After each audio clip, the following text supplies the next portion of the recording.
أشهد أن لا إله إلا الله.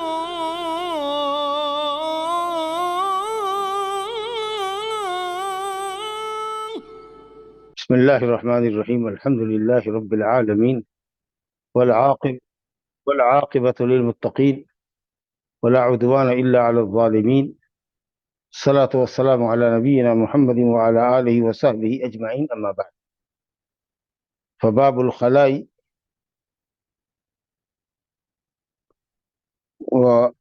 والاستطابة. باب ما جاء في الخلاء والاستطابة.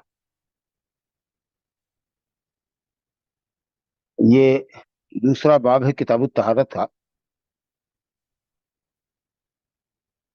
جس میں آداب استنجا بتائے گئے. بیت الخلاء میں آدمی کو کیسے داخل ہونا چاہیے اور استنجا کیسے کرنا چاہیے. ظاہر ہے اسلام جو اللہ نے ہم کو آخری دین کی شکل میں ایک کامل اور مکمل شریعت کی شکل میں عطا کیا ہے، الحمدللہ یہ کامل اور مکمل دین ہے اور تمام شعبہ حیات کے اندر ہماری رہنمائی کرتا ہے. آداب اکل و شرب ہے، آداب اللباس ہے، آداب المجالس ہے. اسی طریقے سے اسلام میں آداب استنجا بھی ہے. ایک کامل مکمل دین کی یہ پہچان ہے کہ کوئی جز، کوئی حصہ تشنا نہیں رکھا گیا.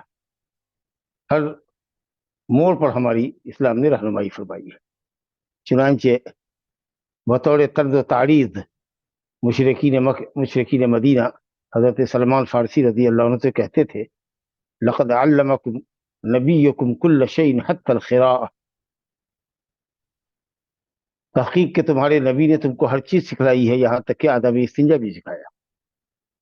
یہ انہوں نے بطور تمسخر کہا، مذاق کے طور پر کہا، لیکن حضرت سلمان نے جواب دیا بلا یا قال اجل، بلا شبہ ہمارے نبی نے ہم کو آداب استنجا بھی سکھایا. وہاں بھی ہماری رہنمائی فرمائی ہے. غرض یہ کہ چھوٹے سے چھوٹا معاملہ، بڑے سے بڑا معاملہ ہو کہ چھوٹے سے چھوٹا معاملہ، اسلام نے ہماری رہنمائی فرمائی ہے الحمدللہ. تو ہمارے پاس جو اس وقت آج باب ہے، وہ باب ہے آداب استنجا کا، کہ بیت الخلاء میں کیسے داخل ہوں، کس رخ پہ بیٹھیں، استنجا کیسے کریں. چنانچہ جو باب ہے ہمارے سامنے وہ آپ دیکھ رہے ہیں، الخلا، باب ما جاء فی الخلا. خلا خلو سے ہے، خلو سے، کیونکہ آدمی جب قضاء حاجت کے لیے بیٹھتا ہے تو وہاں وہ تنہا ہوتا ہے، کسی دوسرے کے ساتھ نہیں بیٹھتا، اکیلا ہوتا ہے. چاہے وہ ٹوائلٹ میں بیٹھے یا گھر سے باہر کسی گھیری ہوئی جگہ میں جو 4 دیواروں سے گھیری گئی ہو، اس مخصوص گھیرے ہوئے مکان میں بیٹھے، یا پھر آبادی سے باہر صحرا میں، بیابان میں، یا جھاڑیوں میں، یا درختوں کے جھرمٹ کی آڑ میں، یا کسی اونچی جگہ، اونچی سڑک کے نیچے گڑھے میں، نشیبی زمین میں بیٹھے تاکہ کوئی اس کو دیکھ نہ سکے. وہاں وہ تنہا ہوتا ہے، اسی لیے اس کو خلا کہتے ہیں. گویا کہ مراد ہے موضع قضاء حاجت. خلا سے مراد موضع قضاء حاجت، جہاں آدمی قضاء حاجت کے لیے، رفع حاجت کے لیے جاتا ہے، چاہے وہ گھر میں ہو یا پھر گھری ہوئی دیوار کے اندر ہو گھر سے باہر، یا پھر کے صحرا میں ہو. موضع قضاء حاجت کو خلا کہتے ہیں. گویا کنایا ہے. اصل میں نیچے ذکر کریں گے، وجہ بعد میں آئے گا کہ صاحب چونکہ آدمی تنہا ہوتا ہے وہاں قضاء حاجت کے وقت، اس سے اس کو خلا کہتے ہیں. خلو سے ہے. اور استطابت طیب سے ہے. استطابہ یستطیب و استطابت، پاکیزگی حاصل کرنا، یعنی سبیلین یا مخرجین، جو 2 راستے ہیں پیشاب اور پاخانہ نکلنے کے، استنجا کے رفع حاجت کے بعد، پیشاب کرنے کے بعد، پاخانہ کرنے کے بعد ان 2 مخرج کو دھونا یا ان 2 مخرج کی صفائی کرنا، یہ استطابت ہے.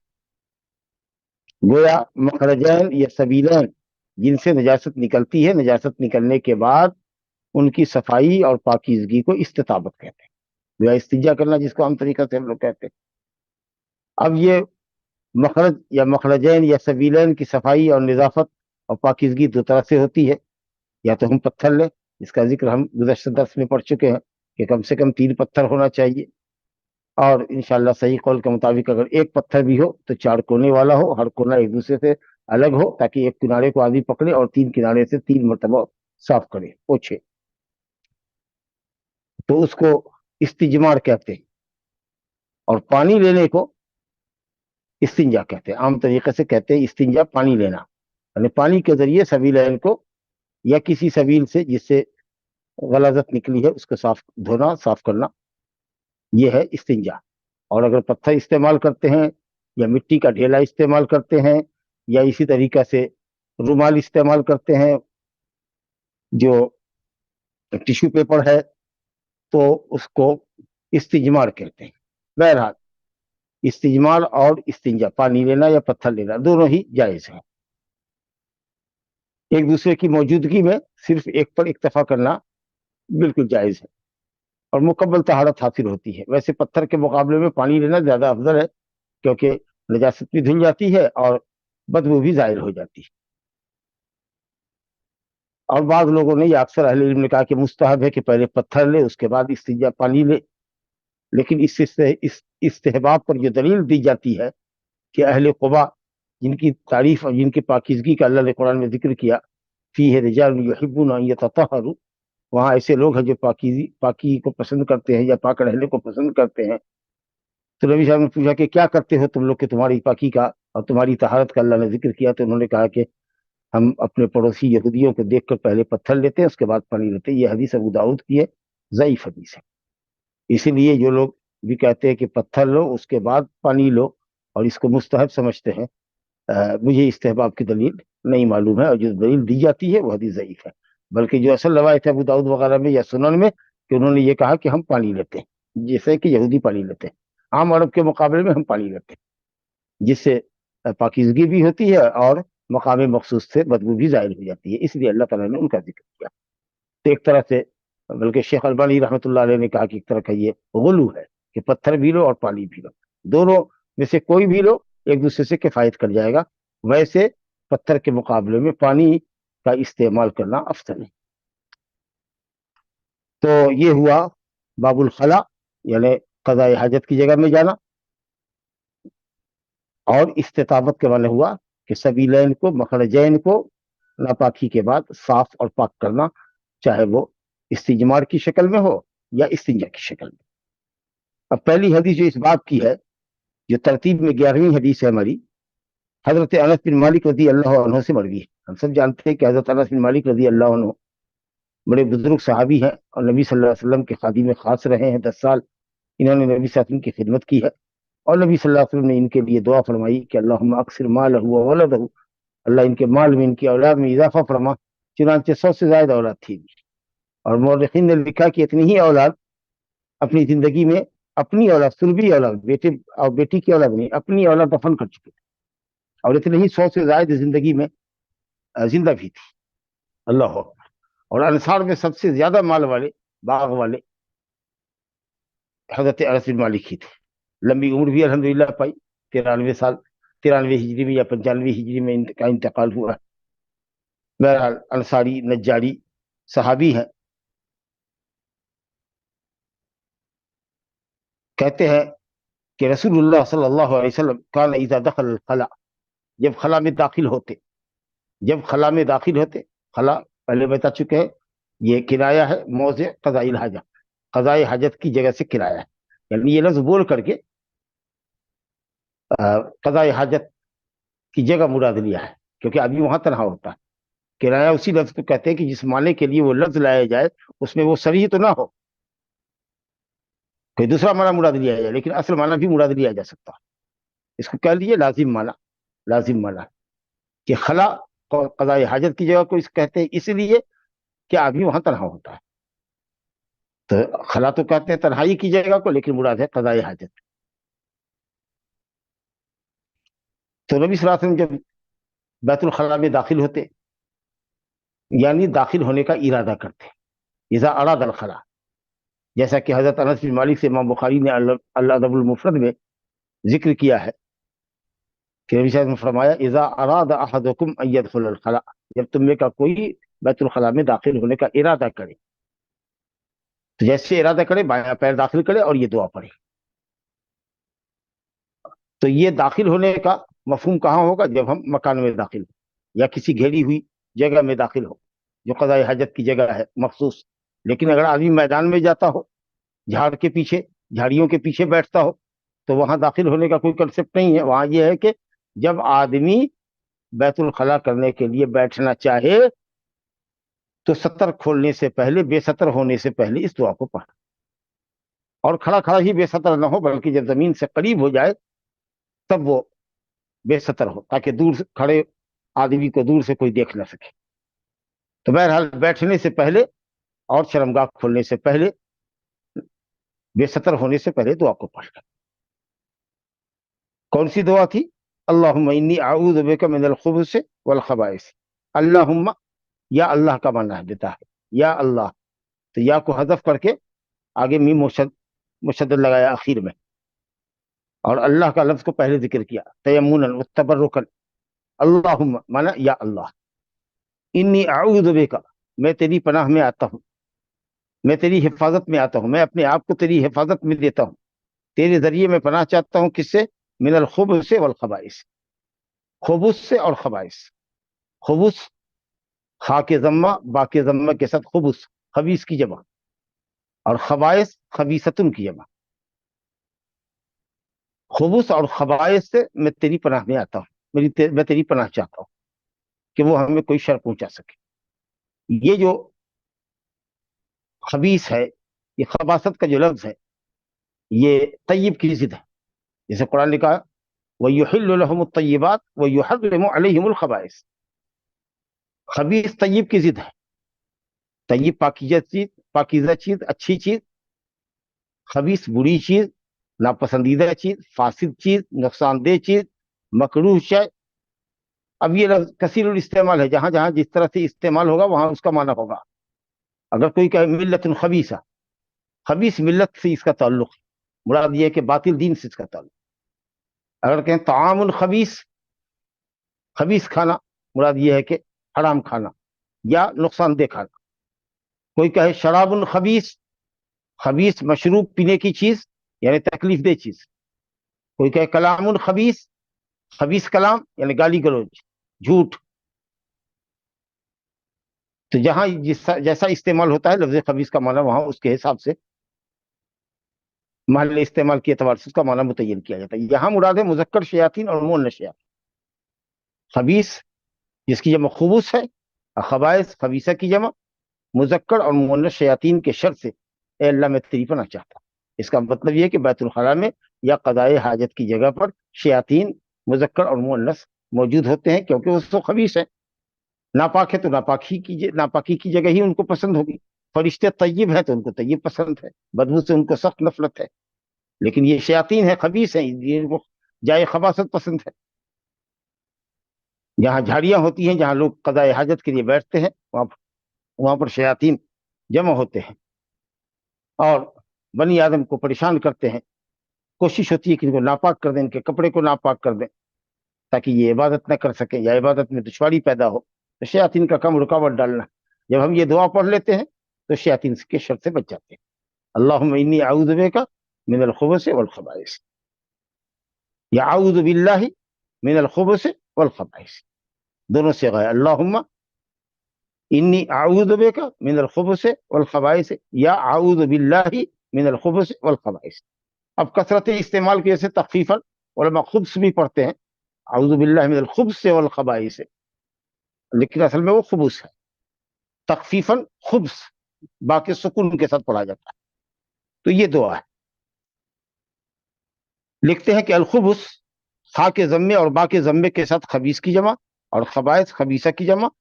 نبی صلی اللہ علیہ وسلم نے شیاطین مذکر اور شیاطین مؤنث سے پناہ چاہی.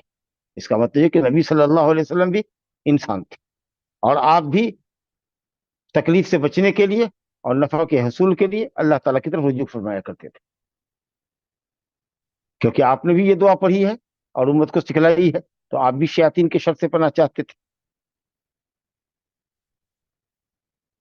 یہاں مسئلہ صرف یہ ہے کہ کیا بسم اللہ بھی کہنا چاہیے؟ بسم اللہ اللہم انی اعوذ بک من الخبث والخبائث. تو حضرت انس رضی اللہ عنہ کی بعض روایت میں ذکر آیا ہے بسم اللہ کا، جیسا کہ حافظ ابن حجر رحمۃ اللہ علیہ نے فتح الباری میں ذکر کیا، لیکن سند اہل علم نے اس کی سند کو ضعیف کہا ہے، شیخ البانی رحمۃ اللہ علیہ نے، اور یہ کہا ہے کہ صاحب وہ شاذ، کیونکہ حضرت انس بن مالک رضی اللہ عنہ سے جس نے بھی اس روایت کو نقل کیا ہے، جو ثقات لوگ ہیں، انہوں نے بسم اللہ کا ذکر نہیں کیا، لہذا اس حدیث میں کلام ہے اور پھر وہ شاذ روایت ہے. البتہ حضرت علی رضی اللہ عنہ سے ترمذی میں روایت ہے، اس کی سند میں بھی کلام ہے، لیکن کئی طرق کی وجہ سے علامہ مناوی نے حسن کہا ہے، علامہ البانی نے حسن کہا ہے کہ ستر ما بین اعین الجن وعورات بنی آدم ان یقول احدهم اذا دخل الخلاء بسم اللہ اللہم انی اعوذ بک من الخبث والخبائث. جنوں کی آنکھوں کے درمیان اور بنی آدم کی سطر کے درمیان جو چیز حائل ہے، پردہ ہے، حفاظت کا ذریعہ ہے، وہ یہ ہے کہ جب بھی کوئی بیت الخلاء میں داخل ہو یا قضاء حاجت کے لیے بیٹھنے کا ارادہ کرتا ہو تو کہے بسم اللہ اللہم انی اعوذ بک من الخبث والخبائث. تو اس سے یہ ہوتا ہے کہ انسان کی شرمگاہ کو، بنی آدم کی شرمگاہ کو شیاطین مذکر اور مؤنث نہیں دیکھتے ہیں، گویا ان کی نظروں سے حفاظت کا ذریعہ ہے. یہ حدیث ترمذی میں حضرت علی رضی اللہ عنہ سے مروی ہے، سند میں کلام ہے، لیکن کئی طرق کی وجہ سے اہل علم نے اس کو مستحب کہا ہے، لہذا بسم اللہ کہنا مستحب. بسم اللہ اللہم انی اعوذ بک من الخبث یا خبث والخبائث کہہ کے داخل ہونا چاہیے.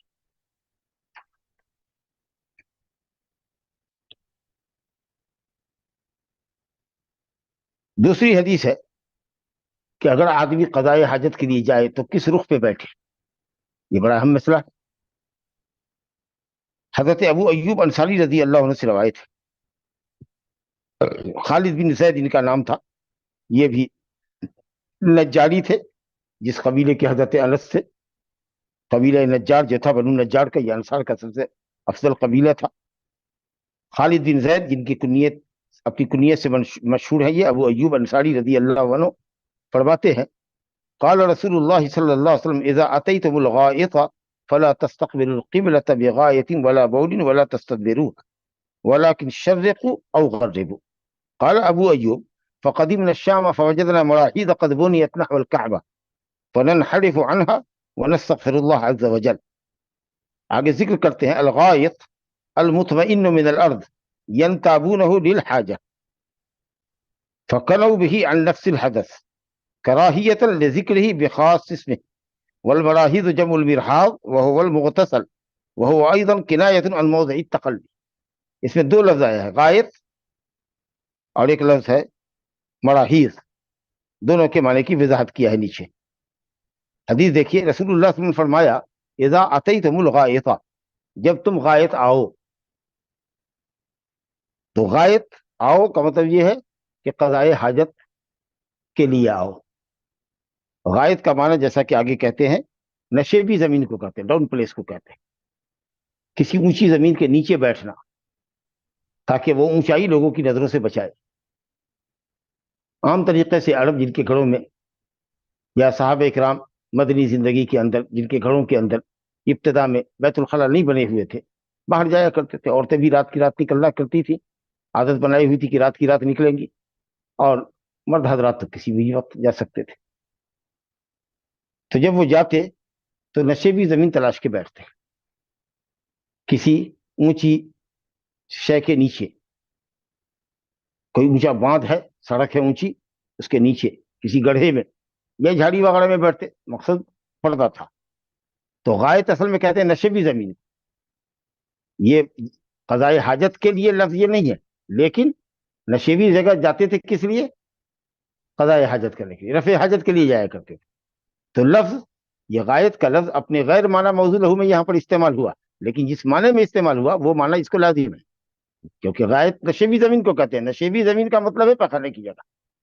تو جب کوئی کہے کہ قرآن نے کہا او جاء احد منکم من الغائط، جب تم میں کا کوئی غائط سے آئے، نشیبی زمین سے مراد پخانہ کر کے آئے. اچھا، بول اور غائط بھی استعمال کیا جاتا ہے. بول، اس کا مطلب یہ ہوا کہ غائط اس جگہ کو کہتے ہیں یا اس عمل کو کہتے ہیں جس میں ٹوائلٹ کرتے ہیں آدمی، پیخانہ کرتا ہے. صرف پیشاب اگر کرے تو اس کو بول کرنا کہتے ہیں، تبول کہتے ہیں پیشاب کرنا، اس کو غائط نہیں کہتے. بہر تو فرمایا کہ جب تم غائط میں جاؤ یعنی قضائے حاجت کے لیے جاؤ، چاہے اب وہ مکان میں ہو جو اٹیچ ہے یا سیپریٹ ہے، یا گھر کے باہر کوئی جگہ ہے جو گھیری گئی ہے اسی کام کے لیے، یا پھر کھلی جگہ ہو یہاں پردے کے ساتھ بیٹھنا چاہیے، نہ ڈاؤن زمین میں بیٹھنا چاہیے، گڑھے میں بیٹھنا چاہیے، یا جھاڑی کے پیچھے بیٹھنا چاہیے. تو فرمایا کہ جب رفع حاجت کے لیے آؤ فلا تستقبل القبلۃ بغائط ولا بول. دیکھا، غائط ولا بول بالمقابل لائے ہیں. اس کا مطلب یہ ہوا کہ غائط کا اطلاق پیخانہ کرنے پر ہوتا ہے، بول کرنے، پیشاب کرنے پر نہیں. تو قبلے کا استقبال نہ کرو غائط کرنے میں یعنی پیخانہ کرنے میں، اور نہ پیشاب کرنے میں. قبلے کا استقبال نہ کرو، قبلے کی طرف رخ کر کے نہ بیٹھو، جدھر تمہارا قبلہ ہو ادھر رخ کر کے نہ بیٹھو. آگے ہے ولا تستدبروہا، اور قبلے کی طرف پیٹھ بھی مت کر کے بھیجو. قبلے کی طرف پیٹھ مت کرو یعنی اپوزٹ سمت میں بیٹھے ہوئے. قبلہ اگر ہمارا پورب ہے، پچھم ہے، تو اگر ہم پچھم رخ قضائے حاجت کے لیے، رفع حاجت کے لیے بیٹھتے ہیں تو ہمارا رخ ہوا قبلہ، استقبال ہوا، رخ ہوا قبلے کی طرف. اور اگر پورب بیٹھتے ہیں تو ہماری پیٹھ ہوئی قبلے کی طرف. تو نہ رخ کر کے قبلے کی طرف بیٹھو، نہ پیٹھ کر کے بیٹھو. تب کدھر بیٹھو؟ اپوزٹ سمت، اتر دکن بیٹھو. آگے فرمایا آپ نے اہل مدینہ کو خطاب ہے، اور جو لوگ مدینہ کی سمت میں ہیں، مدینہ کی سمت میں ہو یا مدینہ کے بالمقابل سمت میں، کہا ولکن شرقوا او غربوا. ہاں، پورب رخ کر کے بیٹھو یا پچھم رخ کر کے بیٹھو. تو مدینے والوں کا قبلہ دکن تھا، گویا کہ مدینہ مکے سے اتر واقع تھا، اور شام والوں کا قبلہ اتر تھا، گویا کہ وہ کعبہ کے دکن جانب واقع تھے. تو جو لوگ کعبہ کے شمال جانب ہیں، جنوب کی طرف ہیں، ان کو پورب اور پچھم رخ ہو کر کے بیٹھنا ہے. پورب یا پچھم رخ ہو کر کے بیٹھے. شمال کی طرف رخ کریں گے مدینہ والے تو پیٹھ ہو جائے گی کعبہ کی طرف، اور اگر جنوب کی طرف رخ کریں گے تو رخ ہو جائے گا شام والے اس کا الٹا. لیکن جن کا قبلہ پچھم ہے، جیسے ہم ہندوستانیوں کا، یا جو کعبہ سے پورب ہے، اسی طریقے سے جو لوگ کعبہ سے پچھم ہے ان کا قبلہ ہوگا کعبہ سے پورب. تو ان کو کدھر بیٹھنا چاہیے؟ اگر پچھم اور پورب نہیں بیٹھنا ہے، قبلے کا استقبال اور استدبار نہیں کرنا ہے، تو ہم کو اتر اور دکن بیٹھنا، نارتھ اور ساؤتھ کی طرف رخ کر کے بیٹھنا ہوگا. حضرت ابو ایوب انصاری رضی اللہ عنہ کی اس حدیث سے آپ نے سمجھا کہ کوئی بھی شخص اگر پیشاب اور پیخانہ کی ضرورت کے لیے آئے تو اس کو نہ قبلے کی طرف رخ کرنا ہے اور نہ ہی پیٹھ کرنا ہے. یہ حدیث عمومی طور پر منع کرتی ہے، مکان میں ہو یا صحرا میں ہو، کہیں بھی ہو، نہ قبلے کی طرف رخ کر کے بیٹھنا ہے اور نہ ہی پیٹھ کر کے بیٹھنا ہے. اپوزٹ سمت میں بیٹھنا ہے، اتر دکن بیٹھنا ہے. مثلا جن کا قبلہ پچھم ہے یا پورب ہے، اور جن کا اتر دکن ہے وہ پچھم اور پورب رخ کر کے بیٹھیں گے. یہی معنی عموم کا کہ ہر جگہ یہ عمل ناجائز ہے، قبلے کی طرف رخ کرنا یا پیٹھ کرنا. حضرت ایوب انصاری کے اس قول سے سمجھ میں آتا ہے، جو راوی حدیث ہے، کہ جب ہم شام آئے تو ہم نے دیکھا مراحیز، مرحاز کی جمع. مرحاز بھی اسی جگہ کو کہتے ہیں جہاں آدمی محلے خاص کو، مقام مخصوص کو، دبر کو یا شرمگاہ کو، اگلی شرمگاہ کو یا پیچھے شرمگاہ کو دھوتا ہے نجاست کے بعد. تو وہاں مراحیز یعنی مراد ہے، کنایہ ہے بیت الخلا سے. تو وہاں بنے ہوئے گھر تھے، کچھ لیٹرین بنی ہوئی تھی شام میں، اور شام والوں کا قبلہ کدھر تھا؟ اتر. تو ہم لوگ ننحرف عنہا، ذرا پلٹ کے بیٹھتے، انحراف کرتے، توجہ موڑ لیتے. اگر سیٹ مان لیجئے کہ قبلہ کی طرف بھی ہے تو بیٹھ گئے، لیکن رخ ذرا سا ٹیڑھا کر لیا اپنا، تھوڑا ٹیڑھا ہو گیا، تاکہ یہ نہ لگے کہ صاحب ہم ایگزیکٹ قبلے کی طرف ہیں یا قبلے کی طرف ہمارا پیٹھ ہو رہا ہے. اور استغفر اللہ کہتے تھے، نستغفر اللہ، اللہ تعالیٰ سے مغفرت چاہتے تھے. کچھ لوگوں نے کہا کہ جن لوگوں نے اس طرح کی لیٹرین بنائی تھی ان کے لیے استغفار کر رہے تھے. لیکن کیوں؟ وہ لوگ تو پہلے سے تھے، بنایا ہوا تھا انہوں نے ممانعت سے پہلے، اور وہ نصارہ تھے.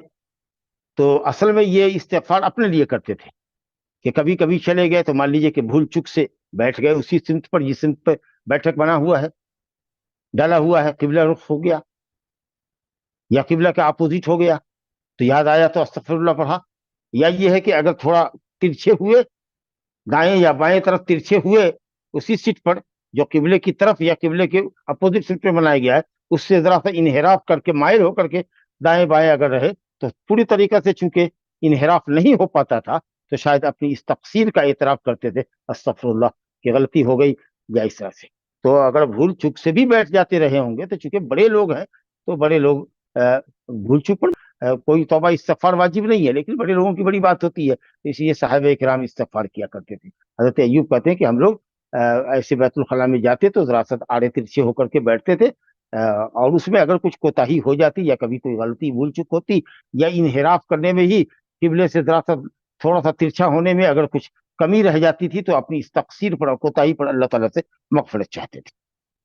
تو وہی کہتے ہیں کہ غائط تو کہتے ہیں نشیبی زمین کو جہاں لوگ قضاء حاجت کے لیے آتے تھے، لیکن بطور کنایا کے لفظ بول کر کے وہ جگہ مراد نہ لے کر کے وہ چیز مراد لی گئی ہے جو نشیبی زمین میں ڈالی جاتی ہے، یعنی پیشاب اور پیخانہ اصل میں. کہتے ہیں کہ یہ لفظ اس لیے استعمال کیا ہے تاکہ لیٹرین یا پیخانہ بولنے میں اچھا نہیں لگتا ہے، سننے میں بولنے میں کڑاہٹ ہوتی ہے، تو اس لیے الفاظ کی رعایت کی کرتے ہوئے خاص نام سے نہ ذکر کر کے ایسا کنائی لفظ لایا گیا ہے جو اس معنی کو شامل ہے.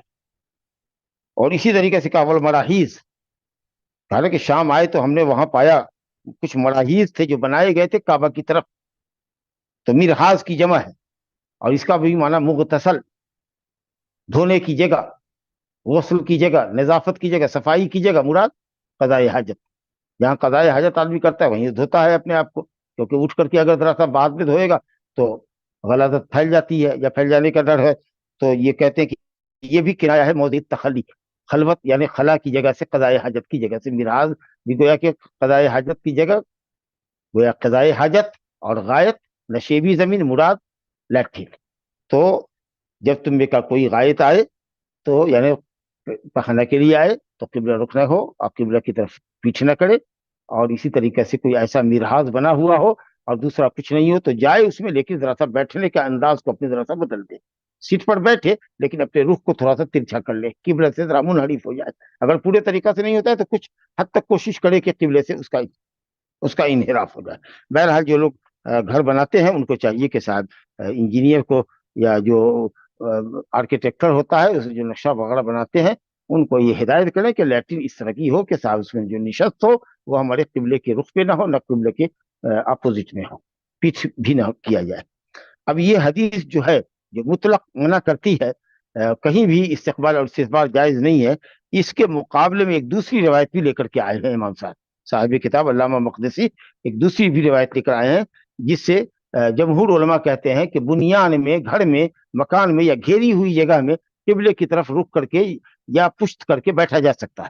چنانچہ ایک حدیث لائے ہیں جو اس باب کی تیسری حدیث ہوئی اور سلسلے کے اعتبار سے 13ویں حدیث ہوئی. حضرت عبداللہ بن عمر بن الخطاب رضی اللہ عنہ، بڑے بزرگ صحابی عمر بن الخطاب کے صاحبزادے عبداللہ، جن کی کنیت ابو عبد الرحمن تھی، علم اور تدین کے اندر بہت بڑے صحابی تھے. کہا گیا ہے کہ 73 اور 74 کے اندر ان کا انتقال ہوا ہے اور کوئی 87 سال کی الحمدللہ انہوں نے عمر پائی ہے. تو کہتے ہیں یہ کہ رقیت یوما علی بیت حفصہ، میں ایک دن چڑھا حفصہ کے گھر پر، یعنی اپنی بہن حفصہ کے گھر پر. کبھی کبھی کہتے ہیں کہ رقیت علی بیت اختی حفصہ، کبھی یہ کہتے ہیں کہ رقیت علی بیتی، اپنے گھر پر. تو بہن کا گھر کو عام طریقے سے آدمی اپنا ہی گھر سمجھتا ہے، یا ممکن ہے کہ بعد میں وہ گھر حضرت ابن عمر کو بہن سے ترکے میں ملا ہوگا، جب انہوں نے یہ حدیث کہی ہوگی تو ان کا گھر ہو گیا رہا ہوگا. بہرحال تو اپنی بہن کے گھر پر چڑھے، قرابت مند کے یہاں جاتا ہے ضرورتاً، کسی ضرورت سے اوپر چھت پہ چلے گئے یا جو اوپر کا حصہ تھا، اچانک سے جو غیر ارادی طور پر جو نظر پڑی تو نبی صلی اللہ علیہ وسلم قضاء حاجت پر بیٹھے ہوئے تھے. تو جب نظر پڑ ہی گئی تو انہوں نے بیٹھنے کی نشست کی کیفیت دیکھی کہ کس رخ پہ آپ بیٹھے ہوئے سجدہ کے میں. تو یہ غیر ارادی نظر ہوئی، جو اچانک کی نظر ہوئی. تو انہوں نے کہا کہ میں نے دیکھا کہ نبی صلی اللہ علیہ وسلم قضاء حاجت پر ہیں، قضاء حاجت کر رہے ہیں، مستقبل الشام، شام کی طرف آپ کا رخ ہے، شام کی طرف آپ کا رخ ہے. اب مستقبل الکعبہ، جو شام کی طرف رخ کرے گا وہ پیٹھ اس کی پیٹھ ہوگی کعبہ کی طرف، شام کی طرف. مدینہ والے کا قبلہ ہے دکن، اور مدینے سے اتر ہے شام، دکن ہے مکہ اور اتر ہے شام. تو جب شام کی طرف رخ کریں گے، اتر کی طرف رخ کریں گے تو دکن جو مدینے والوں کا قبلہ ہے اس کی طرف پشت ہو جائے گا. تو کہا شام کی طرف رخ کیے ہوئے تھے اور پیٹھ آپ کی تھی کعبہ کی طرف. یہاں تو پشت کا ثبوت ہوا. اب کہا کہ جب پشت جائز ہے تو استقبال بھی چہرے کے ساتھ بھی بیٹھنا جائز ہے, کیونکہ دونوں تو ایک ہی طرح کی بات ہوئی. لیکن نہیں, اگر غور کیا جائے تو اگلی شرمگاہ پچھلی شرمگاہ کے مقابلے میں قبل دبر کے مقابلے میں زیادہ مغلظ ہے. اسی ایک شرمگاہ نہیں ہے, دونوں کی حیثیت الگ الگ ہے. دبر کے مقابلے میں قبل زیادہ اغلظ ہے. بہرحال اس حدیث سے ثابت ہوا نبی صلی اللہ علیہ وسلم کا فعل. وہ بتا رہے ہیں کہ نبی صلی اللہ علیہ وسلم نے جو قضائے حاجت کیا ہے گھر میں ایک مرتبہ جو دیکھا تو دیکھا کہ صاحب کعبہ کی طرف آپ کی پیٹھ ہے اور رخ شام کی طرف.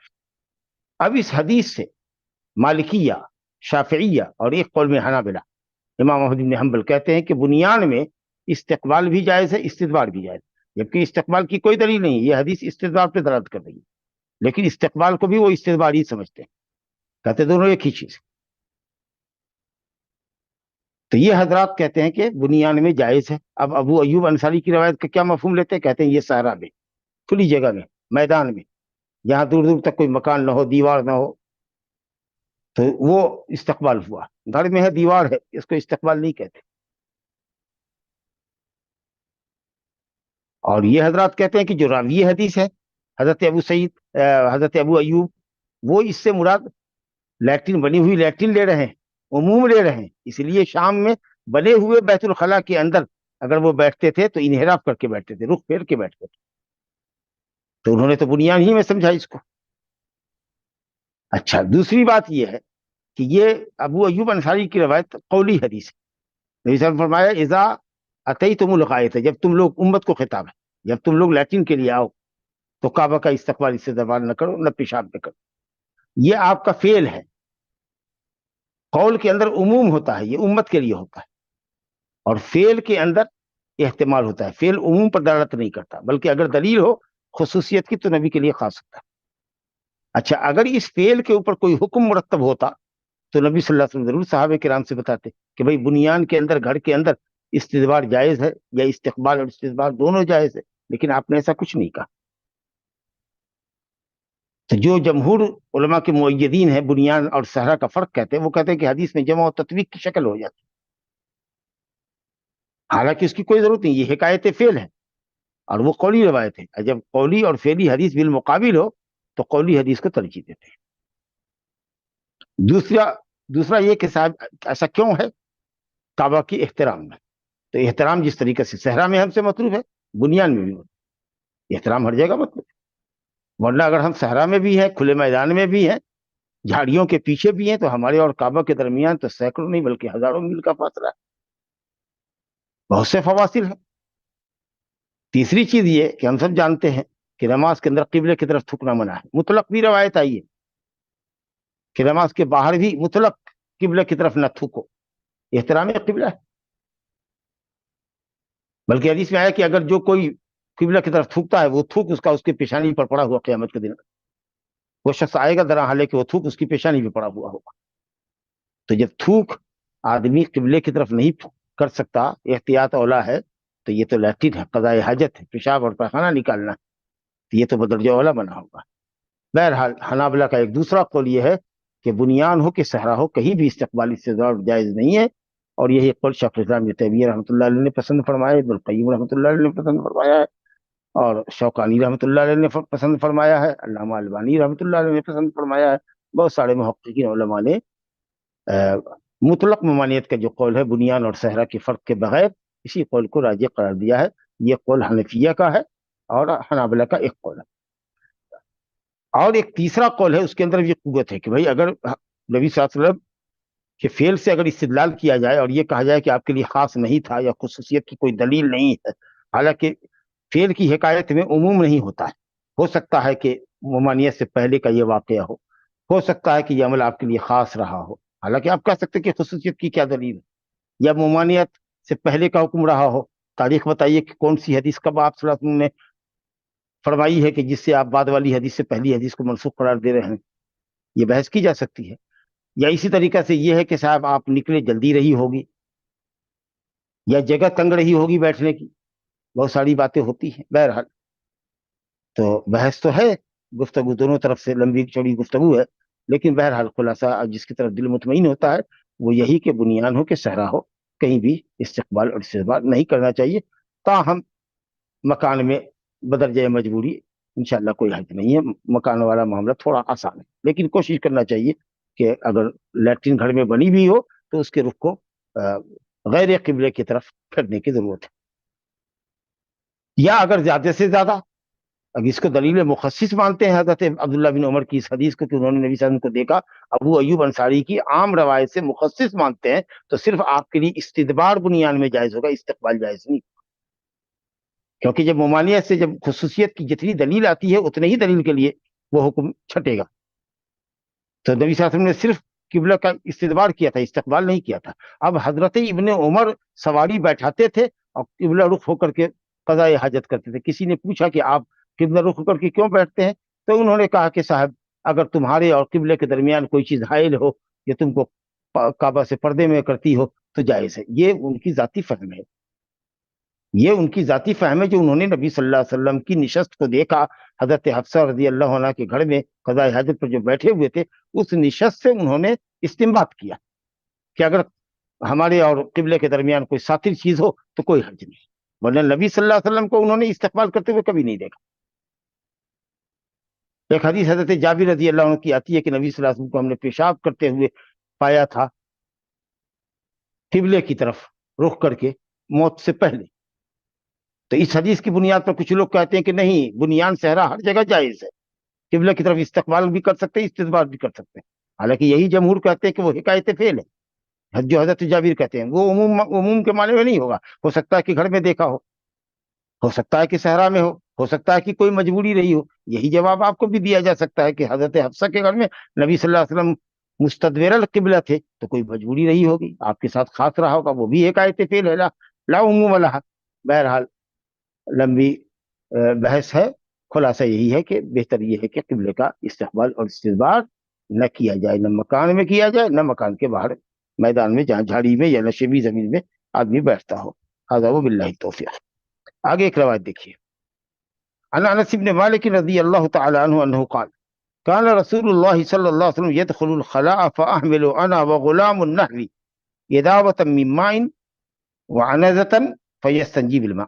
حضرت انس بن مالک رضی اللہ عنہ فرماتے ہیں، انہوں نے کہا کہ رسول اللہ صلی اللہ علیہ وسلم يدخل الخلاء، خلا میں داخل ہوتے، یعنی موضع قضاء الحاجہ، قضاء حاجت رفع حاجت کی جگہ میں داخل ہوتے، چاہے وہ گھر ہو یا صحرا ہو، آبادی کے باہر جاتے، اور مراد یہاں پر یہی کہ آبادی کے باہر آپ گئے، چنانچہ یہ کہتے ہیں کہ میں نے فاحمل انا، میں اٹھاتا تھا، وہ غلام النحوی، اور ایک لڑکا جو میرے ہی ہم عمر کا تھا، میرے ہی قبیلے کا تھا، کچھ لوگوں نے کہا کہ ابن مسعود تھے، لیکن بہرحال غلام کا لفظ ابن مسعود جیسے کبیر السن آدمی کے لیے یا بالغ آدمی کے لیے استعمال مناسب نہیں ہے، تو کوئی لڑکا تھا، منا، بعض جگہ کا ہے منا، من الانصار، تو میرے ہی جیسا، میرے ہی عمر کا ایک لڑکا تھا، ہمارے ہی قبیلے کا، ہم دونوں آپ کے لیے برتن میں پانی لے کر کے جایا کرتے تھے، اداوتم من ماء، چمڑے کا ایک چھوٹا برتن جس کے اندر پانی ہوتا تھا، وہ ہم پانی لے کر کے جایا کرتے تھے۔ اس سے معلوم یہ ہوا کہ آدمی اپنے خادم سے،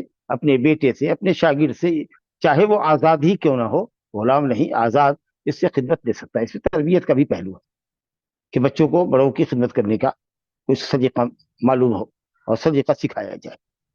تو کہتے ہیں کہ میں اور میرے جیسا ایک لڑکا پانی کا برتن، چمڑے کا ایک برتن چھوٹا سا جس میں پانی ہوتا، ہم اٹھاتے، وہ عنزہ، اور عنزہ لے جاتے۔ عنزہ کہتے ہیں کہ صاحب الحربۃ الصغیرہ، چھوٹا نیزہ، لاٹھی سے چھوٹا، اور اس کے اندر ایک کنارے میں پھل لگا ہوتا، لوہے کا نوکدار، جس کو زمین میں گاڑ دیتے، اس کو لے کر جاتے، پانی لیے ہوئے ہیں اور وہ لیے ہوئے ہیں حربہ، جس کے اندر ایک حصے میں، نچلے حصے میں پھل لگا ہوتا، نوکدار، گاڑ دیتے ہیں۔ اب اس کی کیا ضرورت ہے؟ بہت ضرورت ہو سکتی ہے، ایک تو یہ کہ صاحب جھاڑی میں بیٹھے ہوئے ہیں، ہو سکتا ہے کہ کوئی موذی کیڑا مکوڑا نکل جائے، حشرات الارض نکل جائے، سانپ بچھو نکل جائے، تو اپنی پروٹیکشن کے لیے وہ ضروری ہے۔ دوسری بات یہ بھی ہے کہ اگر زمین سخت ہے، جہاں پیشاب کی دھاڑ پڑے گی تو پیشاب کے پلٹ کر پڑنے کا خطرہ ہے، تو چلو زمین کو کڑید دیا اور اس کو نرم کر دیا، تو بالو اور مٹی نرم ہو گئی، قبل اس کے کہ وہ بعد اس کے کہ وہ پہلے پتھریلی تھی، تیسری صورت یہ ہے کہ اگر مکمل پردہ نہیں ہو رہا ہے، ایسی جگہ پہ بیٹھے ہیں جہاں مکمل پردہ نہیں ہے، لوگوں کی گزرگاہ سے قریب ہے، ہو سکتا ہے کسی کی نظر پڑ جائے تو اس کو گاڑ کے نبی صلی اللہ علیہ وسلم اپنا کپڑا اس کے اوپر ڈال دیتے تھے تاکہ پردہ ہو۔ یہ بھی ممکن ہے کہ وہاں سے نکلنے کے بعد عام طریقہ سے نبی صلی اللہ علیہ وسلم استنجا سے فارغ ہوتے تو وضو یا تیمم کے بعد آپ نماز پڑھا کرتے تھے، تو وہ ہڑبا اگر گاڑ دیا جائے گا تو وہ آپ کے لیے ستھرا ہوگا۔ بہت ساری چیزیں ہیں۔ تو یہ کہتے ہیں کہ میں اور میرے جیسا ایک لڑکا چمڑے کی برتن میں، چھوٹے برتن میں پانی لیتا تھا، وہ انزا اور انزا لیتا تھا، ربع الصغیر، چھوٹا نیزہ، الحربۃ الصغیرہ، فیستنجی بالماء، چنانچہ آپ پانی سے استنجا کرتے، دیکھا نا، یستنجی بالماء، تو پانی کے استعمال کو، چاہے شرمگاہ اگلی دھونے کے لیے استعمال ہو کہ پچھلی شرمگاہ دھونے کے لیے استعمال ہو، پانی کا اگر استعمال ہے تو اس کو استنجا کہتے ہیں، اور اگر پتھر کا استعمال کرتے ہیں یا پانی کے علاوہ کسی اور چیز کا استعمال کرتے ہیں تو اس کو استجمار کہتے ہیں۔ تو پانی کا استعمال افضل ہے پتھر کے مقابلے، جیسا کہ شروع گفتگو میں ہم نے یہ بات کہی ہے۔ بعض اہل علم کہتے تھے کہ پانی میں استعمال نہیں کرنا پسند کرتا ہوں کیونکہ میرے ہاتھ میں بدبو رہ جائے گی، کچھ لوگ کہتے تھے پانی کھانے پینے کی چیز ہے، یعنی آدمی کے استعمال کی چیز ہے، اس سے غلط دھونے میں اس کو گندا کیوں کر رہے ہیں، تو اس لیے وہ پتھر ہی لیتے تھے۔ اور کچھ لوگ کہتے تھے کہ نہیں صاحب، پتھر سے پاکی نہیں ہوگی، اگر پانی ہے تو پتھر سے پاکی نہیں ہوگی، حالانکہ دونوں قول افراط و تفرید کا ہے۔ پانی کے ہوتے ہوئے بھی پتھر 100% پاکی کا ذریعہ ہے، اور پانی بھی استعمال نبی صلی اللہ علیہ وسلم نے کیا ہے۔ بات رہ گئی کہ صاحب وہ ہاتھ میں بدبو کا مسئلہ ہے تو آپ زمین کے اندر مٹی رگڑ لیتے تھے، نبی صلی اللہ علیہ وسلم باہر نکلتے تھے مٹی پر اپنے ہاتھ کو مل لے کر کرتے تھے۔ آج طرح طرح کے صابن ہیں، ہینڈ واش ہے، تو الحمدللہ تو دونوں شکلیں درست ہے، اور حدیث چونکہ موجود ہے اس لیے اس میں کسی عقل کو داخل کرنے کی یا عقلی گھوڑے دوڑانے کی ضرورت نہیں ہے، پانی سے استنجا افضل ہے۔ تو یہ حدیث آپ نے سنی، اور آگے روایت ہے ابو قتادہ حارث بن ربعی انصاری رضی اللہ عنہ فرماتے ہیں، آداب استنجا چل رہا ہے، کہتے ہیں کہ نبی صلی اللہ علیہ وسلم نے فرمایا لا يمسكن احدكم ذكره بيمينه وهو يبول ولا يتمسح من الخلاء بيمينه ولا يتنفس في الاناء۔ تین پوائنٹ ہے اس کے اندر۔ ابو قتادہ جن کا نام حارث بن ربعی انصاری رضی اللہ عنہ ہے، 54 میں مدینہ میں ان کا انتقال ہوا ہے، کسی کا کوفے میں، 38 کے اندر، بہرحال پہلا قول زیادہ صحیح ہے کہ 54 میں مدینہ میں ان کا انتقال ہوا ہے۔ کہتے ہیں کہ نبی صلی اللہ علیہ وسلم نے فرمایا، اس میں تین چیزوں سے آپ نے منع فرمایا، لا یمسکن احدکم ذکرہ بیمینہ وہو یبول، تم میں کا کوئی بھی شخص اپنے ذکر کو ہرگز نہ پکڑے داہنے ہاتھ سے درا حالے کو پیشاب کر رہا۔ ذکر کو داہنے ہاتھ سے، عضو تناسل کو، مرد اپنے عضو تناسل کو داہنے ہاتھ سے نہ پکڑے، یہ دائیں ہاتھ کی تقریب، کیونکہ ہو سکتا ہے پیشاب وغیرہ ہاتھ میں لگ جائے، تو بائیں ہاتھ سے ذکر کو پکڑے درا حالے کہ وہ پیشاب کر رہا۔ یہ لفظ پیشاب کرنا بتا رہا ہے کہ دوسری اگر حالت ہو، پیشاب کے علاوہ کی حالت ہے، تو آدمی داہنے ہاتھ سے عضو تناسل کو پکڑ سکتا ہے۔ اسے امام بخاری نے باب قائم کیا ہے کہ آدمی یمسک ذکرہ بیمینہ اذا بالا، جب پیشاب کرے تو لا یمسک ذکرہ اذا بالا، جب پیشاب کر رہا ہو تب نہیں۔ اس کے مطلب یہ کہ اس کے علاوہ حالتوں کے اندر میں جائز ہے، کراہت نہیں ہے۔ بعض اہل علم نے کہا ہے کہ اگر مجامعات کے وقت میں اگر مزی وغیرہ جسم پہ لگی ہوئی ہو عضو تناسل پر، اور وہ ہاتھ داہنے ہاتھ میں لگ جانے کا اندیشہ ہو، تو ایسی صورت میں داہنا ہاتھ استعمال نہیں کرنا چاہیے۔ بہرحال پیشاب میں خصوصیت کے ساتھ نبی صلی اللہ علیہ وسلم نے منع فرمایا ہے کہ تم میں کا ہرگز کوئی شخص اپنے ذکر کو پیشاب کی حالت میں داہنے ہاتھ سے نہ پکڑے، ولا يتمسح من الخلاء بيمينه، اور آدمی داہنے ہاتھ سے خلا کو، یعنی پیخانہ، یہاں پر خلا سے مراد پیخانہ، پیخانے کو داہنے ہاتھ سے نہ پوچھے، مطلب بائیں ہاتھ سے پوچھے، یا دھوئے تو بائیں ہاتھ دھوئے، داہنے ہاتھ سے پانی گرائے بائیں ہاتھ سے دھوئے، اور اگر پتھر لیتا ہے تو بائیں ہاتھ سے نہیں، داہنا ہاتھ غلط پوچھنے کے لیے استعمال نہیں کرنا ہے۔ ہو سکتا ہے کہ پیخانہ لگ جائے ہاتھ میں، الا یہ کہ بائیں ہاتھ میں خرابی ہو، بائیں ہاتھ ڈیمیج ہو، بائیں ہاتھ زخمی ہو، اس پر پلاسٹر بتا ہوا تو مجبوری۔ دو حکم ہوا، ولا يتنفس فی الاناء، تیسری بات یہ کہ برتن میں جب پانی پی رہا ہو تو اس میں سانس نہ چھوڑے۔ دیکھیے کتنی بڑی طبی اور اصولی بات فرمائی گئی۔ ہو سکتا ہے کہ اسی میں سانس چھوڑے ہو تو بیکٹیریا گر سکتی ہے، تھوک کھکھڑا آ سکتا ہے، چھینک اگر آ جائے، کھانسی آ جائے، تو منہ سے کچھ ایسا مادہ گر جائے جس کے اندر جس میں جراثیم ہو، یا اسی طریقے سے سانس کے اندر زہریلی